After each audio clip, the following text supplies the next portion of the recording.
فاطمہ عائشہ کے گھر کام کرتی تھی۔ وہ چھوٹی سی نازک سی لڑکی عائشہ کو بہت پسند تھی۔ غریب خاندان سے تعلق رکھنے کی وجہ سے اسے 16 سال کی عمر میں بھی کام کرنا پڑتا، لیکن عائشہ اس کا کافی خیال رکھتی تھی۔ لیکن آج صبح جب فاطمہ آئی تو وہ بہت زیادہ رو رہی تھی، اور اس نے جو عائشہ کو بتایا تھا وہ بات عائشہ کو شدید غصے میں مبتلا کر گئی تھی۔ فاطمہ کا سوتیلا باپ اس کی 45 سالہ آدمی سے دوسری شادی کرنے جا رہا تھا۔ عائشہ چاہتی تو اس کے باپ کو جیل میں بھجوا دیتی، لیکن اسے فاطمہ کو تحفظ نہیں ملنا تھا۔ عائشہ کا مقصد اس معصوم لڑکی کو مکمل تحفظ دلانا تھا۔ یہ سوچتے عائشہ نے سلمان کو ضروری بات کرنے کے لیے بلایا تھا، اور اب سلمان وہ بات جاننے کے لیے اس کے سامنے بیٹھا تھا۔ پلیز سلمان، میں آپ سے جو مانگوں گی آپ مجھے وہ دیں گے، وعدہ کریں آپ مجھ سے۔ عائشہ بہت بے چینی سے بول رہی تھی۔ جان حاضر ہے، تم حکم کرو، سلمان نے مسکراتے ہوئے کہا۔ سلمان پلیز، آپ فاطمہ سے شادی کر لیں۔ عائشہ کے ان الفاظ نے سلمان کے چہرے کی مسکراہٹ کو غائب کر دیا تھا۔ نہیں عائشہ، تم نے آج تک جو بھی کیا وہ میں نے برداشت کر لیا، مگر اب بس۔ تم چاہے میرے جذبات کو سمجھ نہ سکو، لیکن وہ بہت کھرے ہیں، اور میری زندگی میں کبھی بھی کوئی بھی شامل نہیں ہو سکتا۔ سلمان اتنا کہہ کر وہاں سے جانے لگا۔ سلمان، آپ کو میری قسم ہے، آپ کو اپنی محبت کی قسم ہے۔ عائشہ کی اس بات نے سلمان کے چلتے قدم روکے تھے۔ اس نے مڑ کر عائشہ کو دیکھا تھا، جو آنکھوں میں آنسو لیے اسے دیکھ رہی تھی۔ ٹھیک ہے، مگر ایسا صرف میں تمہارے لیے کر رہا ہوں۔ ایک طویل عرصے کے بعد یہ الفاظ کہہ کر سلمان وہاں سے چلا گیا، جبکہ عائشہ یہ اس کی رضامندی جان کر مسکرا دی تھی۔ اس نے سوچا کہ فاطمہ اپنی فرمانبرداری اور پاکیزگی سے سلمان کو خود سے محبت کرنے پر مجبور کر دے گی۔ سلمان نے فاطمہ سے شادی تو کر لی تھی، لیکن اس سے اپنی بیوی کا درجہ کبھی بھی نہیں دیا تھا۔ وہ اسے ہمیشہ یہی احساس دلاتا تھا کہ اس کی ساری محبتیں صرف اور صرف عائشہ کے لیے ہیں، اور فاطمہ بھی عائشہ کی ہی محبت کا نتیجہ ہے۔ فاطمہ نے اس کی محبت حاصل کرنے کے لیے جی جان سی کوشش کی تھی، لیکن سلمان ہمیشہ اس کے جذبات کو بے رحمی سے کچل دیتا۔ جب ہمنا پیدا ہونے والی تھی تب بھی سلمان نے بیٹی کی خواہش کا اظہار کیا تھا جو اس کے بزنس کا وارث ہو، لیکن ہمنا کی پیدائش پر انہوں نے فاطمہ کو بہت بری طرح سے بے عزت کیا تھا۔ ہمنا کو تو سلمان نے کبھی پیار بھی نہیں کیا تھا۔ 3 سال بعد فاطمہ کو پھر سے امید ہوئی تو سلمان کی خواہش اس مرتبہ بھی بیٹا ہی تھا۔ فاطمہ بھی یہی سوچتی تھی کہ شاید بیٹے کی پیدائش سلمان کو خوش کر دے، اور اس وجہ سے اس نے بہت زیادہ دعائیں کی تھی، لیکن خدا کو کچھ اور ہی منظور تھا۔ جنان کی پیدائش پر عائشہ بھی شایان اور حسن کے ساتھ موجود تھی۔ جنان کو سب سے پہلے باہوں میں عائشہ نے ہی اٹھایا تھا اور اسے بہت پیار سے دیکھ رہی تھی۔ ماما، یہ کتنی پیاری ہے نا، بالکل ڈال کی طرح۔ شایان اس کے چھوٹے سے گال کو چھوتے ہوئے بول رہا تھا۔ بالکل، بہت پیاری ہے۔ کتنا اچھا ہوتا نا کہ ہمارے پاس بھی ایسی پیاری سی گڑیا ہوتی۔ عائشہ نے جانان کا منہ چومتے ہوئے کہا تھا۔ تو تم اس سے لے لو، میں اڈاپشن پیپرز تیار کروا دیتا ہوں۔ سلمان نے فاطمہ کے جزیات کی پرواہ کیے بغیر عائشہ کو کہا تھا۔ نہیں سلمان، یہ تم دونوں کی بیٹی ہے اور تمہارے پاس ہی رہے گی۔ میں اسے لوں گی تم لوگوں سے، لیکن کسی اور طریقے سے۔ کیوں شایان، رکھنا چاہو گے نا تم اس گڑیا کو ہمیشہ کے لیے اپنے پاس؟ عائشہ نے مسکراتے ہوئے شایان کو کہا تو اس نے جلدی سے ہاں میں سر ہلایا اور دوبارہ سے جانان کے ننھے ہاتھوں سے کھیلنے لگا۔ عائشہ نے سوالیہ نظر سے حسن کو دیکھا۔ جو آپ کا حکم جناب عالیہ، حسن نے مسکرا کر کہا تھا۔ تو پھر یہ میرے شایان کی دلہن بنے گی، منظور ہے تم دونوں کو؟ عائشہ نے سلمان سے پہلے فاطمہ کو دیکھا تھا، جس نے مسکرا کر ہاں میں سر ہلایا۔ تو پھر اپنی بیٹی کا نام بھی میں خود ہی رکھوں گی۔ آج سے اس کا نام جانان ہے، میرے شاہ کی جانان۔ عائشہ نے مسکرا کر شایان اور جانان کو دیکھا تھا۔ جانان کا مطلب کیا ہوتا ہے ماما؟ شایان نے دلچسپی سے پوچھا۔ محبوب۔ عائشہ نے پیار سے جانان کے گال کو چوما۔ اور محبوب کا کیا مطلب ہوتا ہے؟ شایان کے سوال پر سب نے کہکا لگایا۔ جانان جب 5 سال کی ہوئی تو حسن اور عائشہ نے سلمان سے نکاح کا پوچھا تھا، اور سلمان نے عائشہ کی خوشی کے لیے فوراً ہاں کر دی تھی۔ نکاح والے دن چھوٹی سی جانان کو دلہن کی طرح سجایا گیا تھا۔ وہ نظر لگ جانے کی حد تک پیاری لگ رہی تھی۔ سلمان اسے کمرے میں لینے گیا تو جانان سونا چاہ رہی تھی جبکہ فاطمہ اسے اٹھانے کی مکمل کوشش کر رہی تھی۔ سلمان غصے سے اس کے پاس گیا اور سختی سے اسے پکڑ کر پیروں پر کھڑا کیا۔ اب اگر تم نہ اٹھی تو تھپڑ لگاؤں گا تمہیں۔ سلمان کے اس طرح سے چلانے پر وہ سہم کر رونے لگی۔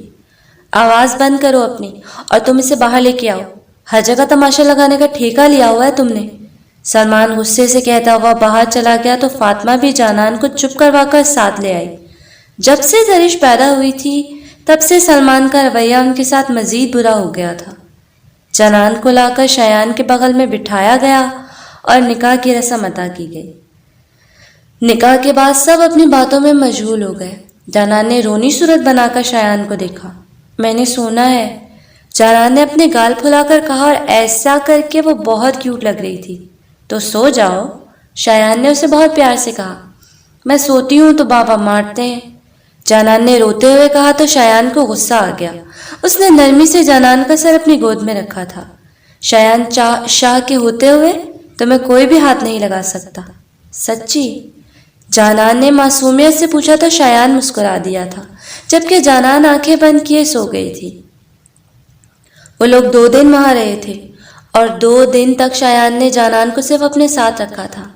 جانان صرف اسی کے ساتھ کھیل سکتی تھی، اسی کے ساتھ کھاتی تھی اور صرف اسی کے ساتھ باتیں کرتی تھی۔ حمنہ جو جانان کے سب سے قریب تھی، اسے یہ برداشت نہیں ہوتا تھا۔ وہ جانان کو اپنے ساتھ لے کر آتی تو شایان کوئی نہ کوئی لالچ دے کر پھر سے جانان کو ساتھ لے جاتا۔ آخر ان کے جانے کا وقت آ چکا تھا۔ شایان جانان کو اپنے ساتھ چھت پر لے گیا۔ وہ جانان کے سامنے اس کے ہاتھ پکڑ کر بیٹھا تھا۔ جانان، مجھ سے وعدہ کرو کہ تم مجھے کبھی نہیں بھولو گی، شایان نے سنجیدگی سے اسے کہا تھا۔ تمہیں کیسے بھولوں گی، ہم تو بیسٹ فرینڈز ہیں نا، جانان نے کھلکھلاتے ہوئے کہا۔ لیکن شایان جانتا تھا کہ وہ پھر سے اس کو بھول جائے گی۔ وہ جب بھی واپس آتا تھا جانان اسے بھول چکی ہوتی تھی اور یہ بات شایان کے لیے ناگوار گزرتی تھی۔ شایان نے اپنے گلے سے ایک چین نکالی جس کو اس نے اسکول میں جیتا تھا اور اسے جانان کے گلے میں پہنا دیا۔ اسے کبھی بھی گم نہ کرنا اور اسے روز دیکھ کر مجھے یاد کرنا، اس طرح سے تمہیں میں ہمیشہ یاد رہوں گا، اور اگر تم مجھے بھولی نا تو میں ناراض ہو جاؤں گا، وہ بھی پکا والا۔ میرا انتظار کرنا، بہت جلد تمہیں اپنے ساتھ لے جاؤں گا، شایان نے منہ بنا کر کہا تو جانان ہنسنے لگی۔ شایان آ جاؤ بیٹا، چلیں۔ حسن صاحب کی آواز پر شایان اٹھ کھڑا ہوا، جبکہ اس کے ایسا کرنے پر جانان نے منہ بسول لیا۔ پھر آؤ گے؟ جانان نے اپنے پہلے سے پھولے ہوئے گالوں کو مزید پھلا لیا۔ ضرور آؤں گا، یہ میرا وعدہ ہے تم سے، شایان مسکراتے ہوئے بولا۔ اللہ حافظ جانے شاہ۔ شایان نے جھک کر اس کا گال چوما اور چلا گیا، جبکہ جانان نے ہنستے ہوئے اسے دیکھا۔ جانان نے کھیلتے ہوئے لاکٹ کے ایس کو دیکھا تھا جس پر اسٹائلش سا ایس بنا ہوا تھا۔ سلمان بزنس کے سلسلے میں کراچی گیا ہوا تھا اور اس وقت وہ ایک کلائنٹ سے ملنے ہوٹل آیا تھا۔ اچانک اس کی نظر سامنے موجود منظر پر پڑی۔ وہاں پر حسن ایک عورت اور 2 بچوں کے ساتھ بیٹھے کھانا کھا رہا تھا۔ سلمان کے قدم بے ساختہ ان کی طرف اٹھے تھے۔ السلام علیکم، سلمان نے ان کے پاس کھڑے ہو کر کہا تو حسن نے جیسے ہی اسے دیکھا اس کا رنگ اڑ گیا۔ سلمان؟ حسن کافی گھبرا گیا تھا۔ یہ کون ہے حسن؟ ہمیں بھی تو ملواؤ۔ اس عورت نے مسکراتے ہوئے سلمان کو دیکھا تھا۔ میں حسن کا دوست ہوں، اور آپ؟ میں سلمان کی بیوی فریحہ، اور یہ ہمارے بچے ہیں شہرام اور ماہا۔ فریحہ کی اس بات پر سلمان نے حسن کو گھورا تھا۔ فریحہ تم گھر جاؤ، میں ابھی آتا ہوں۔ حسن فریحہ کا جواب سنے بغیر سلمان کو ساتھ لے کر چل دیا۔ سلمان اسے اپنی گاڑی میں لے آیا تھا۔ یہ سب کیا ہے حسن؟ ایسے کیسے تم عائشہ کو دھوکہ دے سکتے ہو؟ جانتے ہو اسے پتہ چلا تو کیا ہوگا؟ سلمان کافی غصے سے بولا تھا۔ سلمان، یار میرے پاس کوئی راستہ نہیں تھا۔ میرے باپ نے مجھے اپنی قسم دے کر فریحہ سے شادی کروائی تھی۔ میں کبھی بھی عائشہ کو دھوکہ نہیں دینا چاہتا تھا، لیکن میری مجبوری تھی۔ اپنے باپ کے سامنے کمزور پڑ گیا تھا میں، اور ان کی آخری خواہش پوری کرنے کے لیے یہ شادی کرنی پڑی مجھے۔ حسن پریشانی سے بول رہا تھا۔ دھوکہ تو تم نے دیا ہے۔ سلمان ابھی بھی غصے میں تھا۔ خدا کے لیے تم عائشہ کو اس کے بارے میں کچھ مت بتانا، وہ مجھے لے کر بہت پوزیسو ہے، وہ یہ برداشت نہیں کر سکے گی۔ خدا کے لیے میرا راز رکھ لے یار۔ حسن نے سلمان کے سامنے ہاتھ جوڑے تھے جن کو سلمان نے تھام لیا تھا۔ ٹھیک ہے، بس وعدہ کرو کہ عائشہ کو اس سب سے دور رکھو گے، سلمان نے اسے کہا تو حسن نے ہاں میں سر ہلایا۔ ٹھیک ہے، اب جاؤ۔ حسن اس سے مطمئن ہو گیا تھا اور وہ مسکراتے ہوئے کار سے نکل کر واپس ہوٹل چلا گیا۔ سلمان نے مسکراتے ہوئے اسے جاتے دیکھا تھا۔ اتنے سال سے وہ یہی تو چاہتا تھا کہ عائشہ اسے چھوڑ دے، لیکن عائشہ بھی اس پر آنکھ بند کر کے بھروسہ کرتی تھی، مگر اب پاسا سلمان کے ہاتھ میں تھا۔ اس نے اپنی جیب سے فون نکالا اور نمبر ڈائل کرنے لگا۔ حسن شاہ کراچی میں ایک الگ ہی شادی شدہ زندگی جی رہا ہے۔ اس کی شادی سے متعلقہ ہر ثبوت میرے تک پہنچاؤ۔ فون بند کر کے سلمان نے ایک کہکا لگایا تھا۔ اب تم میری ہو جاؤ گی عائشہ، میں چھین لوں گا تمہیں حسن سے۔ ایک شیطانی مسکراہٹ کے ساتھ سلمان نے سوچا تھا۔ سلمان تمام ثبوتوں کے ساتھ اس وقت حسن کے گھر پر موجود تھا۔ عائشہ اسے دیکھ کر مسکرائی تھی۔ سلمان، کیسے ہیں آپ؟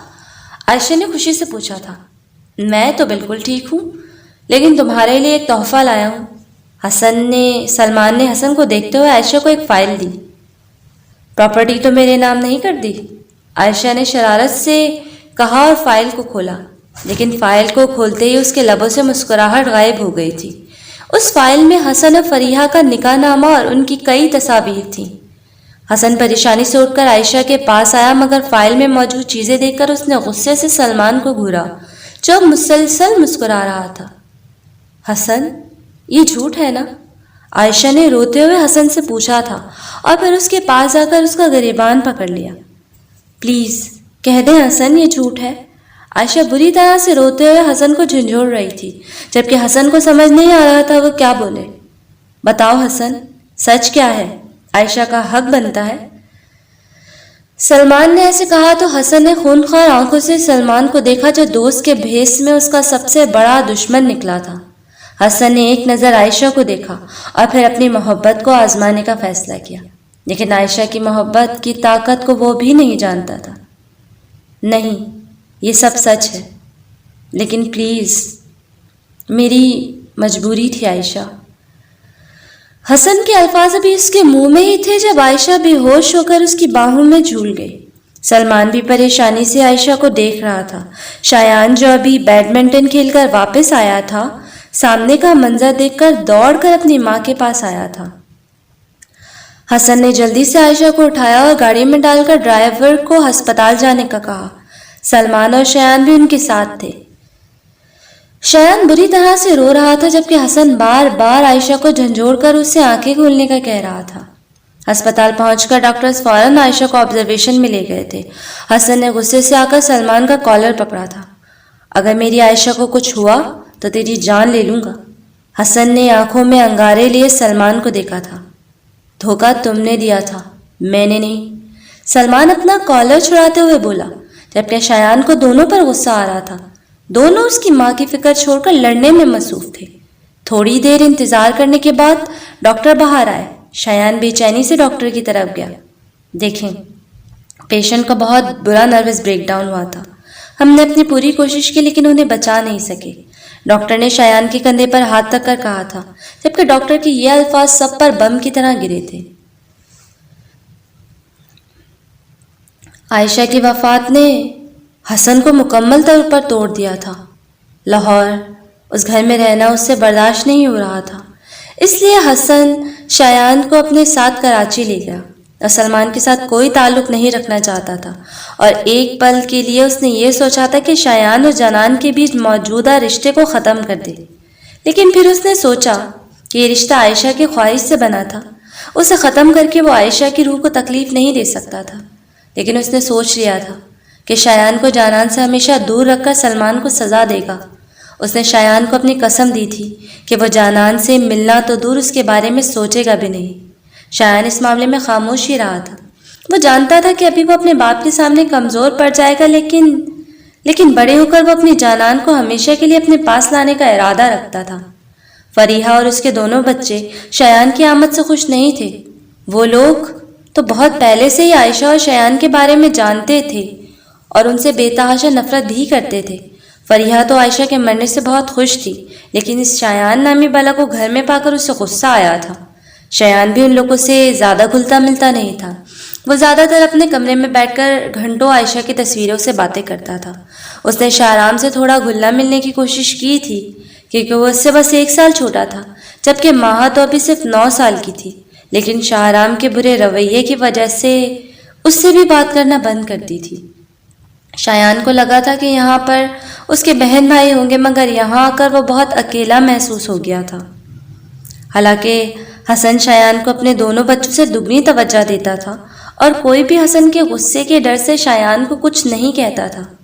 شاہرام کا برتھ ڈے تھا اور فریحہ بیگم نے اس کے لیے بہت زیادہ تیاریاں کی تھی۔ شام کو لان مہمانوں اور شاہرام کے دوستوں سے بھرا ہوا تھا۔ شایان وہاں آنا تو نہیں چاہتا تھا، لیکن حسن کی خوشی کے لیے آ گیا تھا۔ وہ سائڈ پر کھڑا سب کو دیکھ رہا تھا جب شاہرام اپنے دوستوں کے ساتھ شایان کے پاس آیا۔ تو یہ ہے تمہارا وہ بھائی جو لاہور سے آیا ہے؟ ایک لڑکی نے شایان کو دلچسپی سے دیکھتے ہوئے پوچھا تو شاہرام نے برا سا منہ بنایا۔ اس کا مطلب تمہارے بابا نے 2 شادیاں کی ہیں؟ دوسرے لڑکے نے حیرانی سے پوچھا تھا۔ شایان وہاں سے جانے لگا تھا جب اس کے کانوں میں شاہرام کے الفاظ پڑے۔ کہتے تو یہی ہے کہ شادی کی تھی، لیکن کیا پتہ سچ ہے بھی یا نہیں۔ میں نے تو سنا ہے شادی کے بغیر ہی رہتی تھی بابا کے ساتھ، گھٹیا عورتوں کی طرح۔ شایان یہ الفاظ سن کر غصے سے شاہرام کے پاس آیا اور ایک زوردار مکہ اس کی ناک پر مارا۔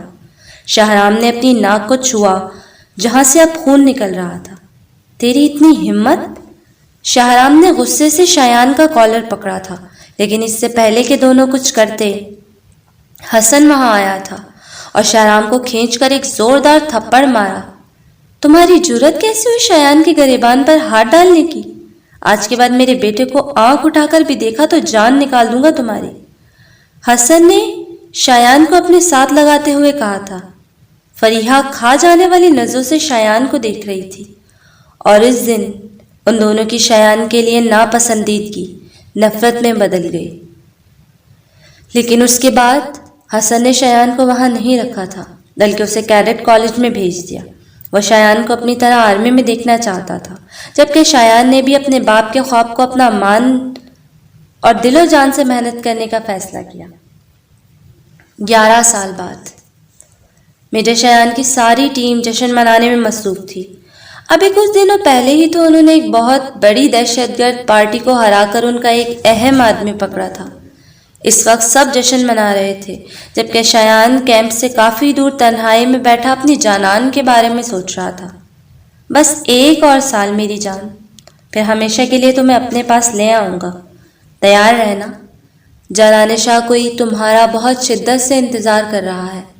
وہ سوچ کر مسکرایا، ہائے کاش ہمارا بھی کوئی اپنا ہوتا جس کے بارے میں ہم یوں سوچ کر مسکراتے۔ شایان اپنے قریب سے آتے ہی سعد کی آواز سن کر مسکرایا تھا، جو دل پر ہاتھ رکھ کے انتہائی ڈرامائی انداز میں بات کر رہا تھا۔ سعد اس کا سب سے اچھا دوست تھا۔ وہ بچپن سے ہی ایک یتیم خانے میں پلا بڑا تھا، اسی لیے اس نے اپنی زندگی کو اپنی وطن کے لیے وقف کرنے کا سوچا تھا۔ سعد اور علی ہی شایان اور اس کی جانان کے بارے میں سب جانتے تھے۔ اس کے پاس جانے کے ارادے بھی ہیں میجر، یا صرف اسے یاد کر کے دیوداس بنے پھرتے رہیں گے؟ سعد نے شرارت سے کہا تھا۔ نہیں کیپٹن، ابھی وہ صرف 16 سال کی ہے، کالج میں پڑھتی ہوگی، میرے جذبات کو سمجھنے سے قاصر ہوگی ابھی وہ۔ ذرا آزادی انجوائے کر لے، آنا تو اسے میرے پاس ہی ہے۔ شایان کی بات پر سعد نے کہکا لگایا۔ چلیں ٹھیک ہے، لیکن میرے خیال میں اب ہمیں فنکشن کا رخ کرنا چاہیے، کہیں بریگیڈر صاحب برا نہ مانے۔ وہ لوگ آرمی کی سیریمنی میں شامل ہونے کے لیے راول پنڈی آئے تھے۔ شایان ہال میں داخل ہوا تو اسے حسن صاحب بریگیڈر سے بات کرتے ہوئے نظر آئے۔ شایان مسکراتا ہوا ان کی طرف گیا، انہیں سیلیوٹ کیا۔ ارے میجر شایان شاہ، ہم آپ کی ہی بات کر رہے تھے۔ آپ نے جو کام کیا اس سے ہمارے ملک کو بہت زیادہ فائدہ ہوگا، اور مجھے آئندہ بھی آپ سے ایسے ہی عظیم کارناموں کی امید ہے۔ بریگیڈر صاحب نے دل کھول کر شایان کی تعریف کی تھی۔ شیور سر، شایان نے مسکراتے ہوئے کہا تھا۔ کرنل صاحب، آپ کو تو میجر شایان پر فخر ہوگا۔ فخر نہیں، شایان میرا غرور ہے۔ حسن صاحب نے شایان کے کندھے پر ہاتھ رکھتے ہوئے مسکرا کر کہا تھا۔ تبھی ان کے پاس شاہرام آ کر سلیوٹ مار کر کھڑا ہوا تھا۔ اسے دیکھ کر بریگیڈیئر صاحب مسکرائے۔ کیپٹن شاہرام شاہ، مجھے امید ہے کہ آپ بھی اپنے بھائی کی طرح عظیم کام کریں گے۔ انشاءاللہ سر، شاہرام نے مسکرا کر کہا تھا، لیکن وہ مسکراہٹ اس کی آنکھوں تک نہیں پہنچی تھی۔ شایان اور اس کے تعلقات میں کوئی بہتری نہیں آئی تھی۔ وہ ایک دوسرے سے بات بھی نہیں کرتے تھے، لیکن شایان کو اس سے کبھی کوئی فرق نہیں پڑا تھا۔ فنکشن کافی دیر کے لیے چلتا رہا تھا۔ شایان اور اس کی ٹیم کو بہترین کارکردگی کے لیے اعزاز دیا گیا تھا۔ اس کی وجہ سے حسن صاحب نے جس فخر سے شایان کو دیکھا تھا، وہ اسے سرخرو کر گیا تھا۔ فنکشن کے بعد بریگیڈیئر صاحب نے شایان اور حسن صاحب کو اپنے پاس بلایا تھا۔ ہماری انٹیلیجنس سے ہمیں خبر ملی ہے کہ لاہور کی ایک بہت بڑی پارٹی کے سربراہ آج سے ایک ہفتے بعد ایک جلسہ نکالیں گے، جس میں بہت زیادہ عوام ہوگی۔ ویسے بھی فواد ملک صاحب عوام کو کافی پسند ہیں، اس لیے ان کی حفاظت کی ذمہ داری ہم پر ہے۔ آپ کی بہترین کارکردگی کو مد نظر رکھتے ہوئے یہ کام ہم نے آپ کی نگرانی میں دینے کا فیصلہ کیا ہے میجر شایان شاہ۔ اوکے سر، شایان نے مکمل پروفیشنل انداز میں کہا۔ ہمیں آپ پر مکمل اعتماد ہے میجر۔ کل تک آپ کو ساری انفارمیشن دے دی جائے گی۔ بریگیڈیئر صاحب نے انہیں جانے کا اشارہ کیا تو وہ واپس آ گئے۔ شایان نے اپنی پوری ٹیم کے ساتھ مل کر فواد ملک کی حفاظت کی پوری تیاری کی تھی، اور اس سمے انہوں نے پورا ہفتہ دن رات محنت کی تھی۔ لوگ جلسے کی جگہ پر آنا شروع ہو گئے تھے۔ شایان نے چاروں طرف سپاہی تعینات کیے تھے اور کوئی بھی آدمی مکمل تلاشی کے بغیر اندر داخل نہیں ہو سکتا تھا۔ فواد صاحب کافی ایماندار اور اچھے سیاستدان تھے، اور اسی وجہ سے وہ عوام کے دلوں میں بستے تھے۔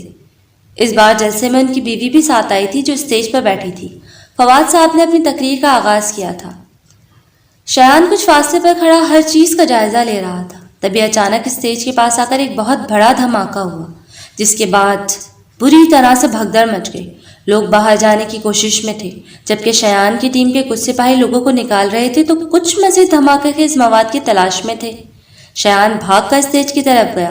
آگ کی پرواہ کیے بغیر وہ فواد ملک کے پاس پہنچنے کی کوشش کرنے لگا۔ اس نے جا کر انہیں چیک کیا تو ان کی سانسیں ابھی چل رہی تھیں۔ اس نے فوراً انہیں ساتھ کے ساتھ اسپتال پہنچا دیا، لیکن ان کی بیوی اور اسٹیج پر موجود باقی لوگ بچ نہیں پائے تھے۔ شایان نے زندہ لوگوں کی مدد کرنے کی کوشش کی جو بہت نازک حالت میں تھے۔ ہر طرف خون، آگ اور تباہی کے سوا کچھ نہیں بچا تھا۔ دھماکے میں فواد ملک، ان کی اہلیہ اور ان کے علاوہ تقریباً 300 لوگوں کی جانیں چلی گئیں، جن میں 5 آرمی کے سپاہی شامل تھے۔ کل تک جو لوگ اور میڈیا شایان شاہ کی کارکردگی پر داد دے رہا تھا، آج وہی سب اسے کوسنے پر لگے ہوئے تھے۔ وہاں پر موجود سپاہیوں نے 2 مشتبہ افراد کو پکڑا تھا، جن سے ابھی پوچھ گچھ جاری تھی۔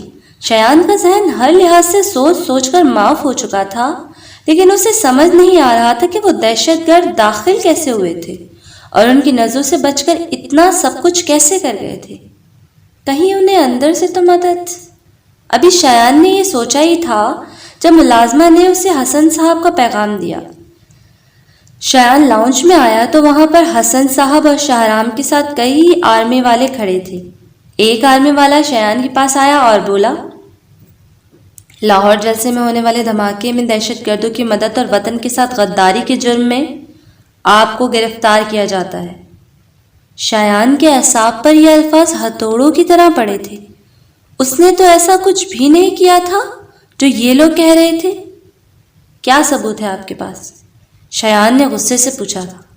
ثبوت عدالت میں آپ کے سامنے آ جائیں گے، فی الحال یہ رہا آپ کا وارنٹ۔ اس فوجی نے ایک کاغذ شایان کے سامنے کیا تھا، جسے شایان نے اس سے لے کر پڑھنا شروع کیا تھا۔ شایان پریشانی سے حسن صاحب کے پاس گیا تھا۔ بابا میں نے ایسا کچھ نہیں کیا، شایان نے بے چینی سے کہا تھا۔ جانتا ہوں بیٹا، تم فکر مت کرو، سب کچھ ٹھیک ہو جائے گا۔ میں جانتا ہوں کہ تم بے قصور ہو، اور یہی عدالت میں بھی ثابت ہوگا۔ حسن صاحب نے شایان کے کندھوں پر ہاتھ رکھ کر کہا تھا۔ چلیں۔ اس فوجی نے شایان کو ہتھ کڑی پہناتے ہوئے کہا تھا، اور پھر اسے گاڑی میں بٹھا کر فوجی جیل کی طرف لے جایا گیا، جبکہ شایان کو تو سمجھ ہی نہیں آ رہا تھا کہ اس کے ساتھ ہو کیا رہا ہے۔ حسن صاحب نے سب سے بہترین وکیل شایان کے کیس پر لگایا تھا، لیکن سب کچھ بے سود تھا۔ ہر ثبوت شایان کے خلاف تھا۔ جن 2 دہشت گردوں کو پکڑا گیا تھا انہوں نے شایان شاہ کو اپنا ساتھی بتایا تھا۔ شایان کے IP ایڈریس سے ان 2 دہشت گردوں کے ساتھ کانٹیکٹ ہوتا رہا تھا۔ اس کے علاوہ ایسی بہت سی میلز اور ڈاکیومنٹ شایان کے کمرے سے ملے تھے جن کی بنا پر اسے دہشت گردوں کا ساتھی سمجھا جاتا تھا۔ اب تو حسن صاحب بھی تھک چکے تھے اور شایان پر سے ان کا اعتبار بھی ہٹنے لگا تھا۔ 2 مہینے تک شایان کا کیس عدالت میں چلتا رہا تھا۔ آخر کار فیصلہ بھی آ گیا تھا جس میں شایان شاہ کو غدار اور دہشت گرد کہا گیا تھا۔ سعد اور اس کی ٹیم نے شایان کو بے گناہ ثابت کرنے کی ہر ممکن کوشش کی تھی، لیکن اتنے پختہ ثبوتوں کے سامنے ان کے دلائل کچھ نہیں کر پائے تھے۔ شایان کو 6 ماہ کے لیے جسمانی ریمانڈ پر جیل بھیج دیا گیا۔ جانے سے پہلے حسن صاحب اس کے پاس گئے تھے اور ایک زوردار تھپڑ اس کے منہ پر مارا تھا۔ تم میرا غرور تھے شایان، اور تم نے ہی وہ غرور توڑ دیا۔ کیوں کیا ایسا شایان؟ کیوں؟ شایان کے اندر جو ہمت باقی تھی حسن صاحب کے الفاظ سے وہ بھی ختم ہو گئی تھی۔ حسن صاحب نے آرمی میں اپنے اچھے تعلقات استعمال کر کے اس خبر کو میڈیا تک جانے سے بچا لیا تھا، لیکن شایان کے جانے کے بعد انہوں نے ریٹائرمنٹ لے لی اور پھر وہ زیادہ تر بیمار رہتے تھے۔ ابھی اس کو جیل آئے کچھ عرصہ ہی ہوا تھا جب شاہرام اس سے ملنے آیا، جو شایان کے لیے بہت حیران کن بات تھی۔ شاہرام اس کے پاس کھڑا اسے مصنوعی رحم سے دیکھ رہا تھا۔ تم نے تو بابا کا غرور مٹی میں ملا دیا شایان، وہ تو اب تمہارا نام بھی سننا پسند نہیں کرتے۔ شایان سر جھکائے بیٹھا تھا۔ شاہرام اس کے پاس آیا اور اس کے کان کے پاس ہو کر بولا، کیسا لگا مجھ سے میرے باپ کو محبت چھیننے کا انجام، مجھے پل پل غصہ دلانے کا انجام، میری ماں کے لیے اذیت بننے کا انجام؟ اب تم اس سب کی سزا بھگتو شایان شاہ، اس جرم کی شکل میں جو تم نے کیا ہی نہیں۔ اس کا مطلب تم؟ شاہرام نے اس کی بات مکمل ہونے سے پہلے ہی زوردار کہکا لگایا۔ ہائے میرا معصوم بھائی، اپنی اچھائی اور بہادری پر بہت غرور تھا نا، لیکن کاش ان کے ساتھ تھوڑے چالاک بھی ہوتے تم، تو میں تو کیا تمہیں کوئی بھی پھنسا نہیں سکتا تھا، لیکن تم ایسے ہی رہنا بے وقوف۔ شایان صرف اپنی مٹھیاں بھینچ کر رہ گیا تھا۔ شاہرام اس کے پاس سے اٹھ کر دروازے کی طرف چلا گیا۔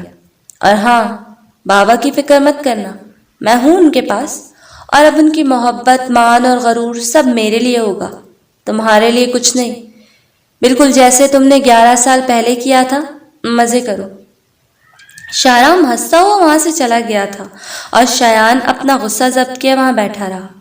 شایان کو 6 ماہ تک سخت قسم کی جسمانی ریمانڈ پر رکھا گیا تھا۔ ہر ممکن طریقے سے اسے ٹارچر کیا جاتا، کبھی اس کے جسم پر برف والا ٹھنڈا پانی ڈالا جاتا تو کبھی اسے باندھ کر گھٹنوں سے مارا جاتا، لیکن اس سب کا کوئی فائدہ نہیں ہوا تھا کیونکہ شایان نے اپنا منہ ہر تکلیف کے باوجود بند رکھا تھا۔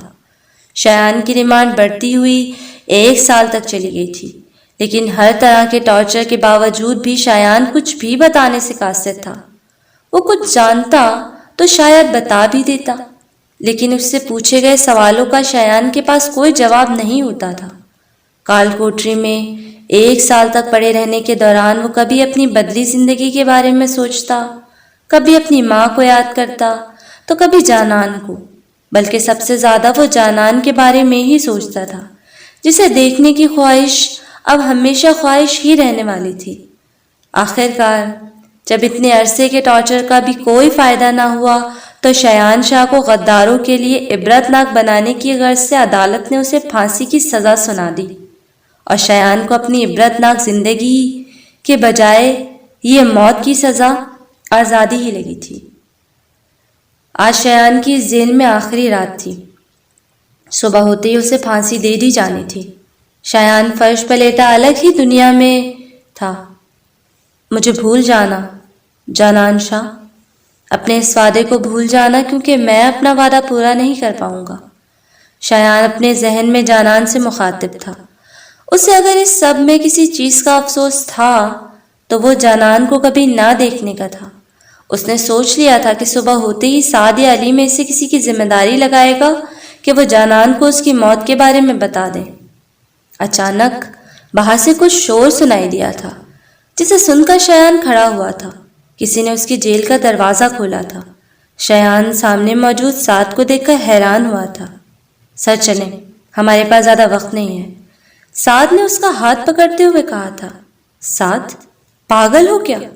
جانتے بھی ہو کہ کتنی بڑی مصیبت میں پڑو گے، شایان نے غصے سے کہا تھا۔ سعد، جلدی کرو، علی نے سائڈ پر کھڑے ہو کر اسے کہا تو وہ شایان کا ہاتھ تھام کر اسے اپنے ساتھ لے جانے لگا۔ شایان کی جیل کے باہر موجود سپاہیوں کو وہ بے ہوش کر چکے تھے، لیکن باقی سپاہیوں کی نظروں سے چھپ چھپا کر باہر جانا کافی مشکل کام تھا۔ اچانک ایک سپاہی ان دونوں کے سامنے آیا، لیکن اس سے پہلے کہ وہ باقیوں کو آگاہ کرتا کسی نے پیچھے سے اس کے سر میں بندوق ماری تھی، جس سے وہ بے ہوش ہو کر گرا تھا۔ چلو، وہ آدمی ان دونوں کو کہتا جلدی سے آگے بڑھ گیا تو سعد اور شایان بھی اس کے پیچھے چل دیے۔ شایان حیرانی سے اس آدمی کو دیکھ رہا تھا کیونکہ وہ اسے بالکل بھی نہیں جانتا تھا۔ آخرکار سب سے چھپ چھپا کر وہ دونوں شایان کو باہر لانے میں کامیاب ہو گئے تھے۔ باہر دو آدمی ان کا انتظار کر رہے تھے جو فوراً ان کو ایک گاڑی میں بٹھا کر خود ایک بائک پر بیٹھ کر ان کی گاڑی کے پیچھے آ رہے تھے۔ شایان حیرت سے سب دیکھ رہا تھا۔ سعد، یہ سب کیا ہے اور کون ہے یہ لوگ؟ شایان نے سعد سے پوچھا تھا جو اس کے مقابل بیٹھا تھا۔ میرا نام وجدان خان، اور باقی ساری باتیں گھر پہنچ کر تمہیں پتہ لگ جائیں گی، سعد کے بجائے ڈرائیو کرتے وجدان نے اسے جواب دیا۔ میں تم لوگوں کو دیکھ لیا ہوگا، شایان نے انہیں بتانا ضروری سمجھا۔ آپ اس کی فکر نہ کریں سر، ہمارے ایک آدمی نے ان کا سارا سسٹم ہیک کر لیا تھا، انہیں صبح سے پہلے آپ کے غائب ہونے کی خبر نہیں ہوگی، بس اس سے پہلے ہمیں پشاور پہنچنا ہے۔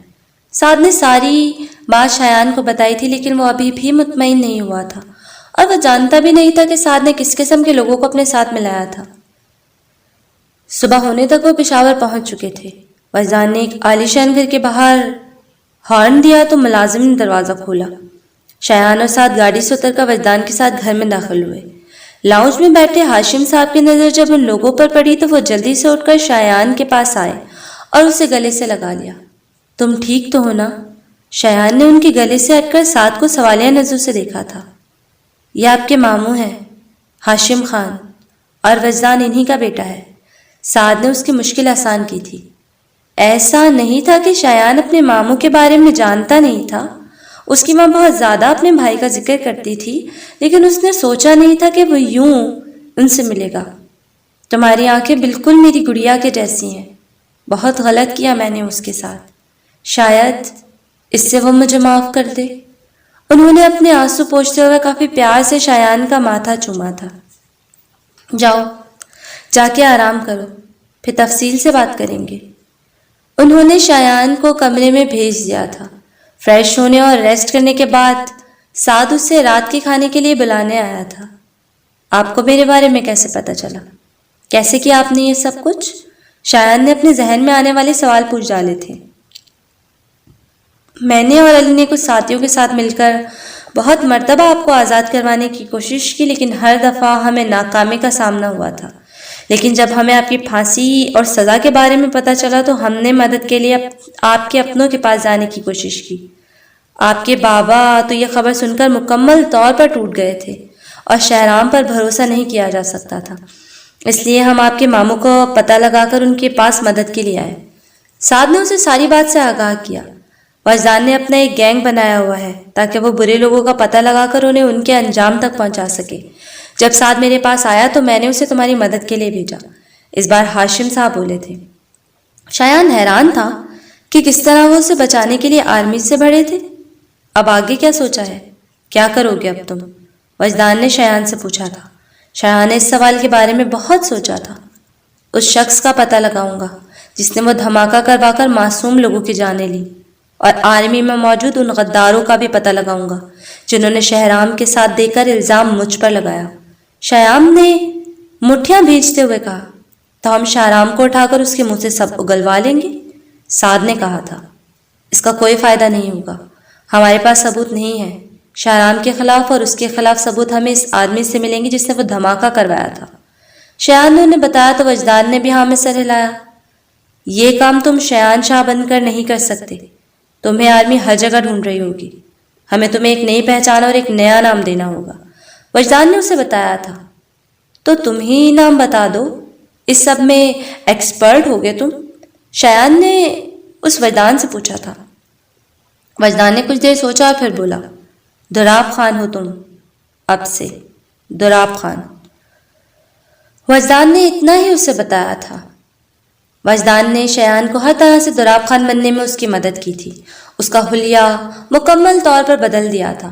شایان کا کوئی بہت قریبی ہی اسے پہچان سکتا تھا۔ اسے دراب خان کے نام کا نقلی آئی ڈی بھی بنوا دیا گیا تھا۔ سعد نے شایان کا ساتھ دینا چاہا تو اس نے منع کر دیا۔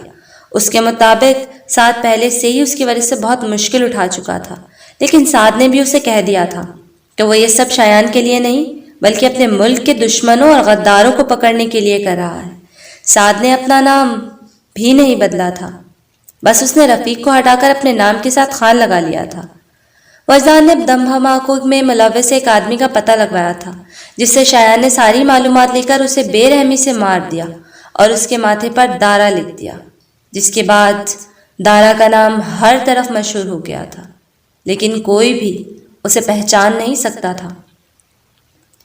اس نے اور سعد نے مل کر بادشاہ کا پتہ لگایا اور پھر اس کے ہر چھوٹے بڑے آدمی کا شکار کرنا شروع کر دیا۔ دارا بادشاہ کے ہر منصوبے کے آڑے آتا تھا اور اس کا ہر طرح کا غیر قانونی کاروبار برباد کرتا گیا، اور ایسا کرنے پر بہت بار اس کام کو کروانے کا الزام دارا پر آ گیا۔ اب آرمی والے بھی دارا کو پکڑنا چاہتے تھے، لیکن دارا کے نام کے علاوہ کوئی اور انفارمیشن کبھی کسی کے ہاتھ نہیں آئی تھی۔ دارا کی منزل بادشاہ کو پکڑنا اور اس سے ان غداروں کے ناموں کو گلوانا تھا، کیونکہ اس کا کوئی بھی آدمی فوج میں چھپے غداروں کے بارے میں کچھ نہیں جانتا تھا۔ اس سب کی معلومات صرف بادشاہ کے پاس تھی، اس لیے وہی دارا کا سب سے بڑا ٹارگٹ تھا۔ دراب کی معمول سے چلتی زندگی میں بدلاؤ اس دن آیا جب وہ بہاولپور سے کراچی جانے والی ٹرین پر چڑھا تھا اور اس کی نظر ایک سہمی سی لڑکی پر پڑی جو سامنے موجود لڑکوں سے گھبرا رہی تھی۔ دراب نے سعد کو اشارہ کیا تو وہ اس لڑکی کے ساتھ بیٹھ گیا۔ دراب کو سمجھ نہیں آ رہا تھا کہ وہ لڑکی کیوں اس کا دھیان اپنی طرف کھینچ رہی تھی، لیکن اس کا جواب اسے اس لڑکی کا نام جانتے ہی مل گیا۔ دراب بہت غصے میں تھا کیونکہ اس کی سب سے بڑی خواہش اور جنون اس کے سامنے موجود تھا، لیکن اب وہ کچھ اور ہی بن چکا تھا۔ پھر اس کے غصے میں اضافہ تب ہوا جب جانان ان انجان لوگوں پر پل بھر میں بھروسہ کر بیٹھی تھی۔ دراب یہ جانتا تھا کہ اس کے گھر پہنچ کر جانان کو اس کے بارے میں سب معلوم ہو جائے گا اور اسے یہی بہتر لگا تھا، لیکن جانان کا اپنا وعدہ پورا کرنے کا جنون اور شایان کو لے کر اس کی معصوم سی خواہش دراب کے دل کی دنیا ہلانے کے لیے کافی تھی۔ دراب کے دل میں خواہش پیدا ہونے لگی کہ جانان اس کے بارے میں کبھی بھی کچھ غلط نہیں جانے، اسی لیے اس نے جانان کو واپس لاہور جانے کے لیے مجبور کیا، مگر یہاں بھی اس کی ضد نے دراب کو مجبور کر دیا۔ دراب کے لیے اس سے دوری اختیار کرنا مشکل ہوتا جا رہا تھا، اس لیے اس نے دونوں کے راستے الگ کرنے کا سوچا، لیکن پھر سے قسمت نے انہیں ایک ہی راستے پر چلنے پر مجبور کر دیا۔ وہ سفر دراب کی زندگی کا سب سے حسین تجربہ رہا تھا، مگر ہر گزرتے دن کے ساتھ اس میں جانان کو پانے کی طرف بڑھتی جا رہی تھی۔ آخرکار وہ وقت بھی آ گیا جب دراب نے اسے حسن صاحب کے گھر چھوڑا تھا۔ وہ یہ جانتا تھا کہ اب جانان کی محبت، اس کی چاہت سب ختم ہو جائے گی، اور اس دن بہت عرصے کے بعد دراب نے اپنی قسمت کو کوسا تھا۔ دراب نے سوچا تھا کہ حسن صاحب اسے سب سچ بتا کر واپس بھجوا دیں گے، مگر اس سڑک کے کنارے جانان کو روتے دیکھ کر وہ بہت حیران ہوا تھا۔ اس نے نہیں سوچا تھا کہ اس کے بابا اتنے بھی ظالم ہو سکتے ہیں، لیکن جب جانان نے اسے طلاق کے کاغذات دکھائے تو دراب کا پارا ہائی ہو گیا۔ وہ ان کاغذات کو دیکھتے ہی سمجھ گیا تھا کہ یہ فیک ہیں، اس کے تو سائن تک اصلی نہیں تھے۔ وہ سمجھ گیا تھا کہ یہ فریحہ اور شاہرام کا کام ہے۔ وہ دونوں دراب سے اس کی آخری خوشی بھی چھیننا چاہ رہے تھے۔ دراب نے جانان کو واپس بھیجنے کا فیصلہ کیا تھا، لیکن جانان نے اس کو بچانے کے لیے اپنی جان کو داؤ پر لگایا تو دراب نے سوچ لیا تھا کہ وہ اب اس سے کبھی بھی دور نہیں رہے گا۔ وہ سب کچھ جانان سے چھپا کر اسے ہاشم صاحب کے پاس محفوظ رکھے گا، لیکن اب اسے مزید دوری وہ برداشت نہیں کر سکتا تھا، کیونکہ جانان کے وجود اور اس کے کردار نے شایان شاہ کی چاہت اور خواہش کو عشق میں بدل دیا تھا، اور دوراب کا عشق جانان کی ہر سانس پر اپنی ملکیت چاہتا تھا۔ اس لیے اس نے جانان کے ساتھ شایان شاہ کے بجائے دوراب خان بن کر رہنے کا فیصلہ کر لیا تھا۔ جانان نے ابھی بھی وہ فائل ہاتھوں میں پکڑی تھی۔ اسے دوراب کو کہے گئے سب الفاظ یاد آ رہے تھے۔ جانان کو خود سے نفرت ہو رہی تھی۔ اس نے کس طرح اپنے الفاظ اس شخص کو گھائل کیا جو اس سے عشق کرتا تھا۔ جانان نے اپنے آنسو صاف کیے تھے۔ وہ دوراب سے معافی مانگے گی اور ان کو منا لے گی، پھر چاہے اسے دوراب کے پیر ہی کیوں نہ پڑنے پڑے۔ یہ سوچتے ہی جانان جلدی سے کمرے سے باہر نکلی تھی اور ہاشم صاحب کے کمرے میں چلی گئی تھی۔ ہاشم صاحب کرسی پر بیٹھے کتاب پڑھ رہے تھے۔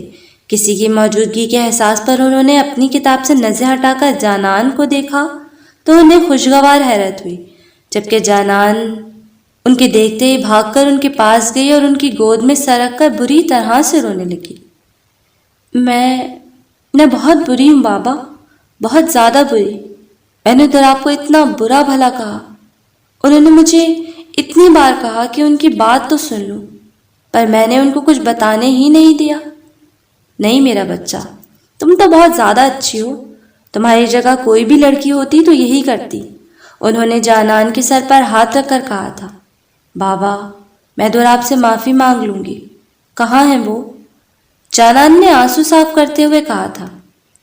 آ جائے گا بیٹا، کچھ دنوں میں واپس آ جائے گا، تم فکر مت کرو۔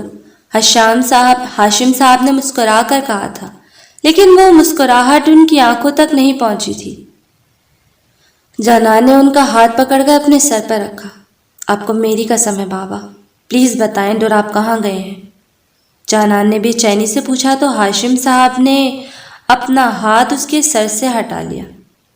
بادشاہ کے پیچھے گیا ہے وہ، اب یہ قصہ ختم کرنا چاہتا ہے، ہاشم صاحب نے بتایا تو جان پریشانی سے رونے لگی۔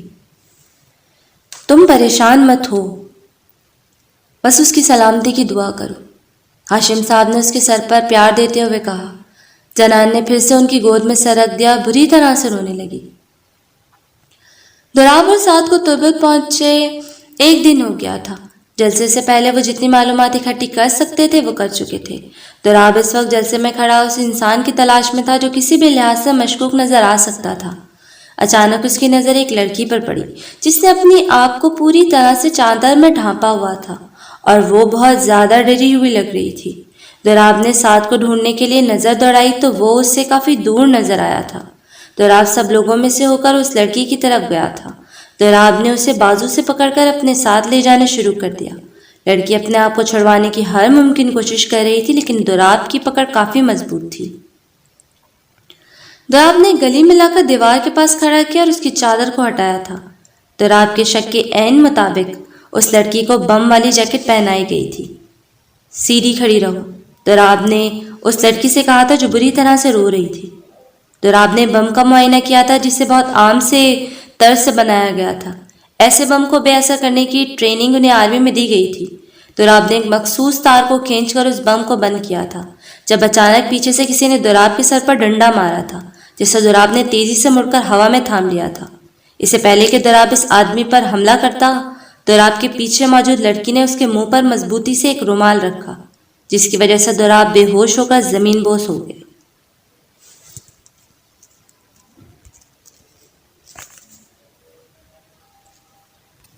سلمان صاحب اس وقت ہسپتال میں تھے۔ ان کا بی پی شوٹ کرنے کی وجہ سے انہیں فالج کا اٹیک ہوا تھا اور ان کے جسم کا دایاں حصہ کام کرنا چھوڑ چکا تھا۔ فاطمہ بیگم ان کے پاس بیٹھی تصویر پڑھ رہی تھی۔ ان کو دیکھتے ہی سلمان صاحب اپنے سارے ظلم اور خود غرضی یاد آئے تھے جس کی وجہ سے انہوں نے اپنے ہر رشتے کو تکلیف پہنچائی تھی۔ کیا ہوا؟ آپ ٹھیک تو ہیں نا؟ ان کے اس طرح سے دیکھنے پر فاطمہ بیگم نے پریشانی سے پوچھا تو وہ رونے لگی۔ میں نے تم پر بہت ظلم کیے ہیں، ہو سکے تو معاف کر دینا۔ سلمان صاحب نے روتے ہوئے فاطمہ سے کہا تو انہوں نے ان کا ہاتھ تھام لیا۔ آپ ایسے نہیں کہیں، میں نے تو آپ کو کب کا معاف کر دیا۔ فاطمہ بیگم نے ان کی آنکھوں سے آنسو صاف کرتے ہوئے کہا، ہم نہ مجھ سے ناراض ہے نا؟ ملنے نہیں آئی؟ آپ آرام کریں، میں خود اسے لے کر آؤں گی، آپ فکر نہیں کریں، فاطمہ بیگم نے انہیں تسلی دی۔ کاش میں اپنی بیٹیوں کو اتنا پیار دیتا جتنا وہ مجھ سے کرتی ہیں۔ سلمان صاحب پھر رونے لگے تھے اور فاطمہ بیگم کے لیے ان کو سنبھالنا مشکل ہوتا جا رہا تھا۔ آج انہیں اپنا ہر ظلم پچھتاوے میں مبتلا کر رہا تھا، لیکن اب گزرا ہوا وقت لوٹ کر نہیں آ سکتا تھا۔ دوراب کو ہوش آیا تو اسے کمرے میں کرسی سے باندھا گیا تھا۔ آہستہ سے دوراب کے ذہن نے کام کرنا شروع کیا تو اسے سب کچھ یاد آنے لگا۔ دوراب نے اپنے آپ کو چھڑوانے کی کوشش کی تھی، لیکن اسے بہت مضبوطی سے باندھا گیا تھا۔ دوراب یہ بھی نہیں جانتا تھا کہ ساتھ کہاں ہے، لیکن وہ امید کرتا تھا کہ وہ خیریت سے ہوگا۔ دوراب سمجھ چکا تھا کہ یہ سب اسے پھنسانے کے لیے کیا گیا تھا، اور اب وہ یہ بھی نہیں جانتا تھا کہ وہ اس مصیبت سے کیسے نکلے گا۔ اچانک سے دروازہ کھلا اور ایک نقاب پوش آدمی اندر آیا۔ اس نے دوراب کے ہاتھ پیر کھولے تھے اور دوراب کو گن پوائنٹ پر رکھ کر باہر چلنے کو کہا تھا۔ دوراب اس کا مقابلہ کرنے کی کوشش کرتا اگر اس نے سامنے کھڑے 3 نقاب پوش آدمیوں کو نہ دیکھا ہوتا۔ وہ بلڈنگ دیکھنے میں کافی پرانی لگ رہی تھی، شاید اسے آبادی سے کافی دور بنایا گیا تھا۔ وہ لوگ دوراب کو لے کر ایک ہال نما کمرے میں آئے تھے اور اسے دھکا دے کر ایک آدمی کے ساتھ پھینکا تھا۔ تو دارا سے آخر ملاقات ہو ہی گئی، بادشاہ نے مسکراتے ہوئے کہا تھا۔ بادشاہ؟ دوراب نے حیرانی سے اسے دیکھا تھا۔ ہاں، بادشاہ، جس کے ساتھ تو وہ فالتو میں بھیڑا اور اسے بہت زیادہ نقصان پہنچایا۔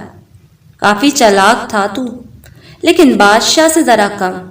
بادشاہ نے شیطانی مسکراہٹ کے ساتھ کہا اور ایک بندوق نکال کر اسے دوراب پر تانا۔ لیکن اب تو یہاں پر میرے رحم و کرم پر ہے، میں چاہوں تو تجھے ابھی مار دوں۔ بادشاہ نے وہ بندوق دوراب کے سر کی طرف کی تھی۔ تو پھر کیا خیال ہے؟ ایک گولی اور دارا ختم۔ بادشاہ نے ہنستے ہوئے کہا تو دوراب اسے غصے سے گھورنے لگا۔ تیری کوئی بھی گولی دارا کو نہیں مار سکتی، دوراب نے دانت پیستے ہوئے کہا تھا۔ اچھا۔ بادشاہ نے اتنا کہہ کر دوراب کے سر کا نشانہ لیا اور مسکراتے ہوئے گولی چلا دی۔ گولی دوراب کے سر کے پاس سے گزری تھی، لیکن دوراب نے کوئی خوف ظاہر نہیں کیا تھا۔ بادشاہ اسے دیکھ کر مسکرانے لگا۔ اتنی آسانی سے نہیں دارا، تیری موت تو عبرت کا نشان بنے گی بادشاہ سے بھیڑنے والوں کے لیے۔ بادشاہ نے اس کے بالوں سے پکڑ کر اس کو ایک مکہ مارا تھا۔ تجھے کیا لگا میں تجھے پہچان نہیں سکوں گا میجر شایان شاہ؟ بادشاہ اپنی شکار کو کبھی نہیں بھولتا، اور تو نے تو میرا ساتھ دیا تھا۔ بادشاہ کہکا لگا کر ہنسا تھا۔ کیوں کیا تو نے میرے ساتھ ایسا کیا کر دیا تھا میں نے؟ کیا دشمنی تھی تیرے ساتھ میری؟ دوراب نے دانت پیستے ہوئے اس سے پوچھا تو بادشاہ نے ایک زوردار گھونسا دوراب کے پیٹ میں مارا تھا۔ دشمنی میری نہیں تھی، تیرے سے کسی اور کی تھی، میں نے تو بس مدد کی تھی۔ اب تیرے اپنے ہی تیرے دشمن نکلے تو اس سب میں میرا کیا قصور؟ کون تھا وہ؟ دوراب نے پوچھا تو بادشاہ کہکا لگا کر ہنسنے لگا۔